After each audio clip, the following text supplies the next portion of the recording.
diplomatic immunity. We can't touch him. Don't try to. Leave him alone. Got me? Yeah. Hey, hello, how do you do? Shady Doorags here. Just add this to the list of videos I wasn't planning on making, but did so anyway in order to make up for my lack of content. Today we're headed back to Fillmore to take a look at the episode Immune to All But Justice because it has the dry chicken scene, which from what I can tell is the most famous moment the show is known for, and I can exploit that for views. The episode starts at the cafetorium. A charity auction is being held and both Phil and Ingrid are there keeping an eye on things. You seeing anything suspicious? You mean besides kids spending their hard-earned money on a bucket? This feels more like the Silver Spoon crowd more than it does the hard-earned crowd. I mean, I don't normally like to make that assumption about wealthy people, but these are kids. They don't exactly have a lot of opportunities to get rich outside of their parents. Careful with that. It's cashmere. Whoa, would you look at that? An excuse to use my snobby voice. You! That was an unnecessary escalation of things, Phil, but I'm not gonna act like I didn't enjoy it. Also, Mr. Snobby Pants, did you not see the sash? He's clearly security. I demand to know your name this instant. His name is Officer Cornelius Fillmore. Penny Madrid. Dog. She did it. Okay, I've seen the famous clips, so obviously I know she did something, but even if I hadn't seen it, a character from Phil's past is pretty much guaranteed to be involved somehow. Penny explains that she volunteered to help run the charity projects of the auction's host, Winston Cotter, who is the son of a Canadian diplomat. Are you sure you're the same Penny I used to know? Look who's talking. Please don't touch me. This is an uncomfortably well-done flirtation scene. While Phil and Penny talk, Ingrid checks out the kitchen and finds a suspicious person rummaging around. You get 3 guesses as to what happens once Ingrid flashes her badge. Haha, juked her, that was slick. Ingrid calls for backup, getting Phil involved. Phil gets ahead of the runner and figures he can stop him by, oh my goodness, Phil! Why? Why do you keep doing stuff like this? You don't even know what the suspect did. It's not okay to break someone else's ice sculpture just to catch him. Phil and Ingrid do catch the runner, but their chase disrupts the auction. Everything is under control, okay? We have a suspect in custody. Fillmore, that's not a suspect. He's Winston's personal bodyguard. Penny, do you know what the word suspect means? Just because the dude works for Winston doesn't mean he's not capable of committing a crime. We cut to the next scene where Folsom is apologizing on behalf of the safety patrol, sucking up to Winston due to his status. Winston insults Ingrid and Phil and explains that his assistant lumberjack was just checking over a shipment of maple syrup. Get it? Because Canada. If it was all so legit, how come his boy bolted when Ingrid pulled her badge? Because we need at least 3 chase scenes per episode. You two are just lucky Folsom doesn't pull both your badges. Wait, Vallejo, you can't just ignore that completely valid point. Ingrid announced herself and the dude ran. She did everything right in that situation. You know who that kid's father is, right? Folsom's not about to risk another international incident like that Swiss banking club scandal. I mean, cool, but why are Ingrid and Phil getting berated by everyone? Other than the whole ice sculpture incident, what happened wasn't their fault. Later, Phil approaches Penny to have a word with her. Why do I get the feeling this is business and not personal? Wait a second, I didn't hear it before, but that line made Penny's voice sound so familiar. Francesca Smith. Nope, not one of my usuals, but that voice is hitting. She definitely played a character I'm familiar with. Oh, Arnold, so discriminating, so patient and thoughtful, spurning the golden girl and saving his affections. That's it, she's Helga. And every now and again you can hear it in Penny's voice. I take my business very personally.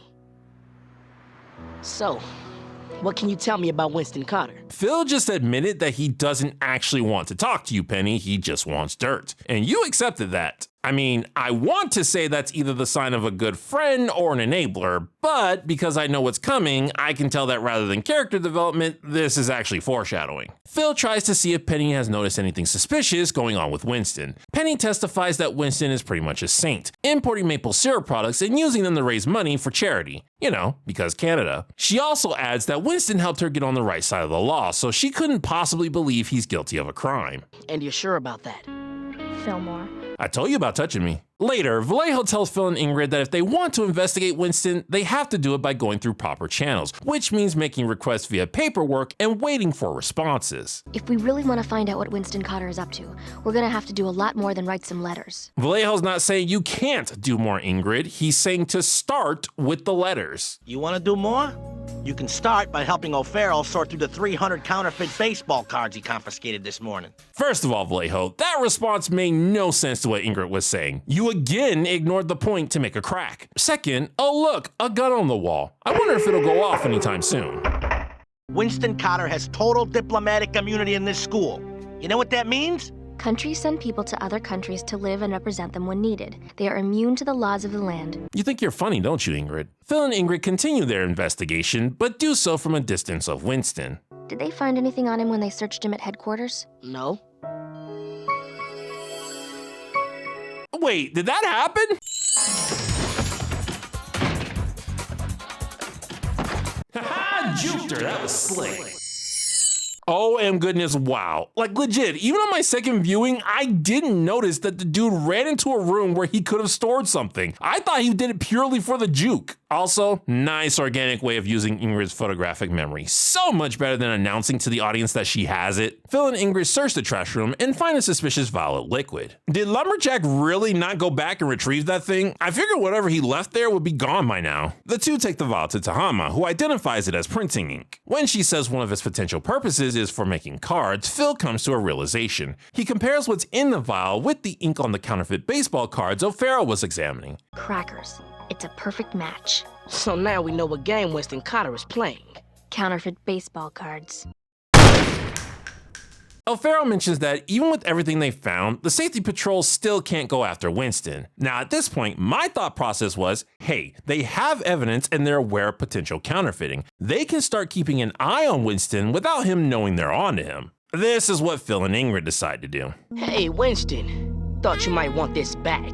Oh, and we took the liberty of flushing the ink. Sorry about that. Yeah, I guess they find showing their hand for the sake of intimidation to be more fun. I mean, I can't say it's out of character. Phil is a very direct and intimidating person. I just don't think what he did was very smart. Do what you can to discourage our new friends from prying any further into our affairs.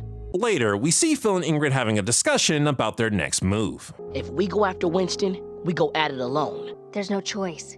Actually, you do have a choice. Your other option is called going through the proper channels, which you two have yet to try and do. Phil decides to bring Penny in on the project since she handles all of the technicals of Winston's activities. Penny says she has a hard time believing Winston is involved in counterfeiting. This is Winston's latest shipment from the Great White North? They've just been cleared through customs. Syrup-filled gumballs. Penny, the boy is walking over there with a crowbar. You just gonna let... wait, that's right. You want him to open it. Winston's planning a candy drive to raise money to help convert the old swimming pool building into a computer lab. Hockey gear. Because Canada. Blank cards. Winston's been getting the materials to print the phony baseball cards over the border in these shipments. And that explains why the ink was in the kitchen supplies. Still doesn't explain why Lumberjack didn't go back to get it. As Phil and Penny are talking, the group of masked assailants make their presence known. Let me guess. Yo mamas were too ashamed to let you out of the house without the masks. While that is a decent burn, I didn't really find it that funny. However, the way Phil says, yo mamas, is absolutely hilarious. Looks like someone needs a lesson about minding their own business, and we're about to teach it. Do you guys think Canadians are insulted or flattered by this episode? So we get to the second chase scene, though Phil is the one being chased this time. That doesn't usually happen. The safety patroller is able to outsmart the thugs and uses a souvenir he found to finally convince Penny to work with him. What do you want me to do? We need you to dig into Winston's affairs. And also this random blonde kid for some reason. Find out whatever you can. Okay. That is literally the only conversation Ingrid and Penny have throughout this entire episode. Phil and Ingrid decide to visit the Canadian embassy. Ingrid causes a distraction while Phil sneaks up to Winston's room. It's gonna take more than a couple of your goons to get us off your back, Winston. Phil, this is trespassing. Could you not, be arrested for this? And I don't just mean the safety patrol, you're off school property. I thought he was here to stealthily investigate, but the dude just boldly presented himself to a guy he knows doesn't like him. Winston brags about how even if Phil finds evidence, it won't do him any good since Winston's status prevents him from being touched by the law. I'm completely immune. Not from me, you're not. I would like to remind everyone that Phil is an ex-gangster. You do not want him against you when he's working outside the rules. Also, Winston, if you were completely immune, you wouldn't have to do all this sneaking around. Clearly, there are some potential negative consequences to you getting caught counterfeiting. Can you say persona non grata? Back at the school, Ingrid and Phil get an earful from Vallejo. Now, I warned you about going through proper channels. Look, Vallejo, there's proper channels and then there's getting the job done. And here's more proof that I'm a lawful person, because what Vallejo just said makes complete sense to me, while what Phil just said ticked me off. I doubt every one of you intellectuals is going to agree with me on this, but I hold a very stern belief that you can't circumvent systems just because you know your way is going to work. Doing so often has a domino effect that leads to negative consequences down the line. Don't get me wrong, I recognize that sometimes the system fails, and when that happens, it is possible that the only way good will get done is to go outside of it. However, I have a real problem when people just skip the system entirely. We never see the results of Phil and Ingrid writing letters. As far as we can tell, they didn't even try to go through proper channels. If doing things within the rules had led them to a dead end or into more corruption, I would be way more on board with all this chaotic stuff they're currently doing. I guess maybe that's what they were trying to do in the scene with Principal Folsom, but I don't feel that worked, since afterwards, Vallejo, a non-corrupt person, explained that if Phil and Ingrid's suspicions were on the money, then there was a correct way to continue forward. Anyway, Vallejo gives one more warning to Phil and Ingrid, insisting that if they continue what they're doing, they'll be kicked off the force. Immediately after, Phil gets a call from Penny about the drop-off location for the plates Winston will use for his counterfeit cards. Phil and Ingrid head there, hoping to catch the trade-off. So give me the 411 on you and Penny. We talking butterflies in the stomach here? Golly, isn't it in all girls' DNA that they just have to gossip? Jokes aside, I actually do enjoy Ingrid's prodding. It's another good example of showing how she and Phil are friends rather than just partners. Before the conversation gets too far in, Phil spots Lumberjack making the trade. All we gotta do is follow those plates. Lumberjack will take us right to the printing operation. Yeah, guys, Winston and his crew know you're investigating them. Also, y'all have binoculars. Maybe don't be so close. He's making a break for it. Oh, who could have seen that coming? All right, chase scene number 3, with the same setup as chase scene number 1, actually. This chase, however, has a different conclusion as Lumberjack manages to get away. Phil realizes that him and Ingrid getting spotted at the drop-off puts Penny at risk. It's too risky for you to keep poking around. I'm a big girl. I can take care of myself. Cinematically timed lightning. Weird. That usually only happens when a threat has just said something. Fillmore, when this is all over, how about I cook you dinner sometime? Make sure you get something good to drink with that meal because you look very thirsty. Later at patrol headquarters. Here's the bad news. On site, it's impossible to tell the difference. What about the good news? I'm assuming that the bad news is going to be immediately followed by good news. Was that supposed to be a joke? Like the usual haha, O'Farrell is incompetent? Because it was a really bad attempt at humor. It felt more like y'all were just wasting time. The ink on the counterfeit cards has a higher content of chlorine than the authentic ones. It might be the only way to tell the difference. After Tahama finishes her explanation, Phil gets another call from Penny. So, someone's been working a little overtime for the safety patrol. Penny! It's been a while since I've used an analog phone, but doesn't pressing the top button hang them up? How is Phil's voice still coming through? You were someone I trusted, Penny. Canadians don't take kindly to betrayal. I feel like that's a reference to something. With Penny missing, Phil and Ingrid go into panic mode. Here's the official lab report on the inks. You better not let Vallejo see you with that.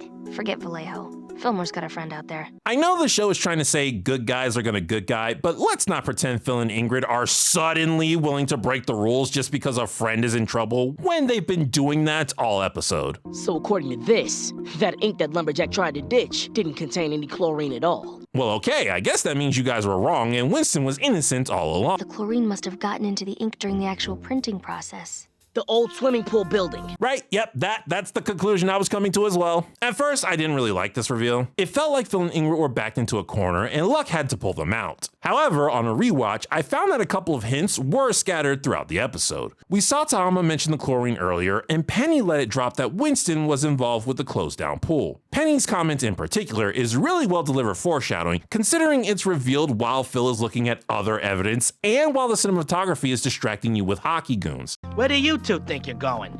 Vallejo, we don't have the time, man. Or you tell the junior commissioner that you know of a location on school premises where counterfeit cards are being printed, as well as where a hostage is being held. And the convenient news is it's in an abandoned building, so there'd be no disruption of any school functions. If y'all had said that, Vallejo would be obligated to investigate the location, whether Winston is there or not. You walk out that door, you're both finished here, understand? And there's undeniable evidence that Ingrid and Phil are neutral good rather than lawful good. They'll work with the law, sure, but that's never their priority. If the law gets in the way of them doing good, they will abandon it. Now, I have a lot of respect for Phil and Ingrid for holding such a principle. However, it is undermined by them circumventing procedure way before now. They only got to this point with Vallejo because they were already refusing to play by the rules. Had they been doing things properly and the episode still got to this moment, it would have hit a lot harder. Also, Vallejo, they gave you their badges, but they still have their sashes on. At the pool house, Winston and his goons have started the printing process. He's in the middle of announcing his plans to pin the operation on Penny when Phil and Ingrid show up. And what exactly do you plan to do? Bust me? We came to shut you down. No. You should have stayed out of the deep end. Yeah, see, that's why you don't want a lawless Phil working against you. When rules aren't holding him back, he becomes insanely good at being a thorn in people's sides. The kid has a history of scheming and petty revenge, after all. Some shenanigans happen, and Phil and Ingrid wind up taking most of the villains down. However, while Phil's distracted, Winston is able to get the jump on him. I still have the printing press. I still have the plates. In the soon-to-be-filled pool? You and your partner can't stop me by yourselves. They're not by themselves. Not anymore. Okay, I really feel like you guys are trying to fill time. This montage did not need to exist. I'll see to it that Principal Folsom has all of you expelled. What are you gonna do? Tell Folsom we ruined your counterfeit baseball card operation?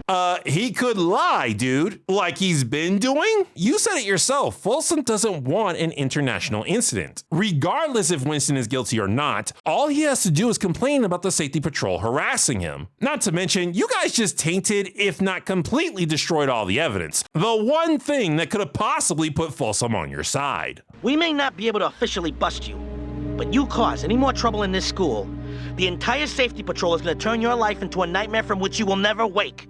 Quite a substantial bluff, but a bluff and nothing more. Seriously, all it would take to shut the safety patrol down is one complaint from Winston, especially since both Ingrid and Phil were seen causing trouble at the Canadian embassy. No, that's not what happens. Instead, Winston completely caves under Vallejo's alpha energy, and afterwards, Vallejo gives Ingrid and Phil their badges back. What happened to proper channels? There's proper channels, and then there's getting the job done. That's the third time going through proper channels has been dismissed as an idea that wouldn't work. Sure, it would be nice if they showed why. The case seems to be over, but Phil still has one detail that's bothering him. According to Winston's records, he printed 4,000 Cal Ripken cards last month.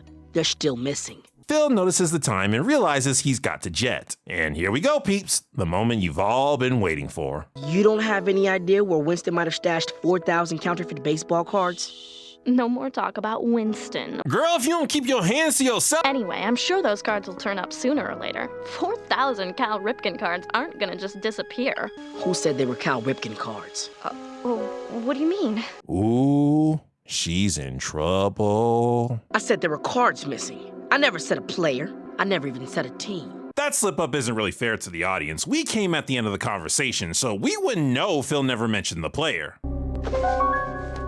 You were in on it from the beginning, weren't you? You saw the chance to use me to nail Winston and go into business for yourself. There it is, folks. The big twist. And when you think about it, it does make a lot of sense. Penny was responsible for putting Winston's charity plans together. It's not likely that he would have been able to easily slip things by her. Fillmore, that may have been how it began, but it's complicated. There's that Helga again. I still have feelings for you.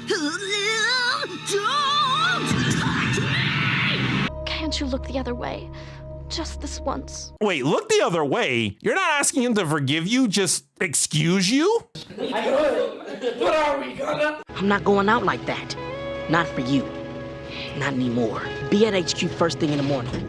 Don't make me come get you. you're letting her keep the cards, and you're expecting her to turn herself in. You've got a lot of unexpected faith in the girl, Phil, especially since she has a criminal past, and you just broke her heart. And one last thing, baby. That chicken was dry. Real dry.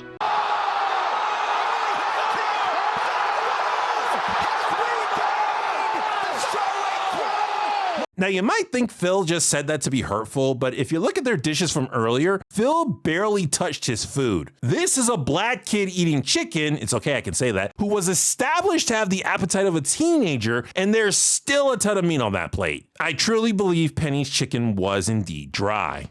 That sounds like some kind of metaphor when I say it out loud. And that was Immune to All But Justice. I don't think it's a top tier episode, but it's still good. A pretty entertaining case when all is said and done. There are a few things that kind of annoy me, like the pacing towards the end, but if I had to choose one thing that brought the episode down, I'd say it's the theme, or at least its execution. As a rules follower kind of guy, it very much irks me with how these characters talk about circumventing the system. I respect their want to put being a good person over being an obedient one. Not a bad philosophy to have, but there should have been more effort to show why following the rules in this case was not a good idea, and doing that wouldn't have been difficult. When Vallejo originally says that the patrollers need to go through proper channels, just have Phil mention that doing so might take too much time, which would allow the trail to grow cold, prompting him and Ingrid to want to speed things up through less than legit means. Then, towards the end of the episode, have the safety patrol receive a response from the embassy denying the request for an investigation, showing that their efforts to do things properly were in vain. Also, Phil and Ingrid getting their badges back and Winston cowering under Vallejo were both cop-out moments. It's noble for characters to choose to do the right thing despite the consequences, but that gesture feels hollow when said consequences are taken away from the story. Oh, and one last thing, though this is in no way the episode's fault, the dry chicken clip is very disappointing in context. This is the moment that the Fillmore show is arguably most known for, but having watched the entire thing, I can tell you that there are so many other moments that should be more popular. Phil and Penny's relationship isn't even that special. We didn't really get to see their friendship, nor did we get a good grasp on what Penny was like in the old days. Again, not the episode's fault. It was just trying to do some romance cliches often found in cop shows. Thus, I, for one, am gonna do what I always do and blame the internet. That's right, intellectuals, this is your fault. That's a fact.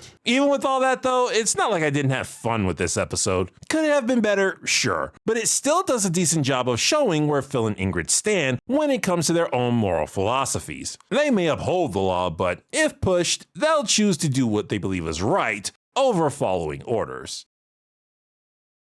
This has been Shady Doorags. So long. Farewell. Auf Wiedersehen. Goodbye.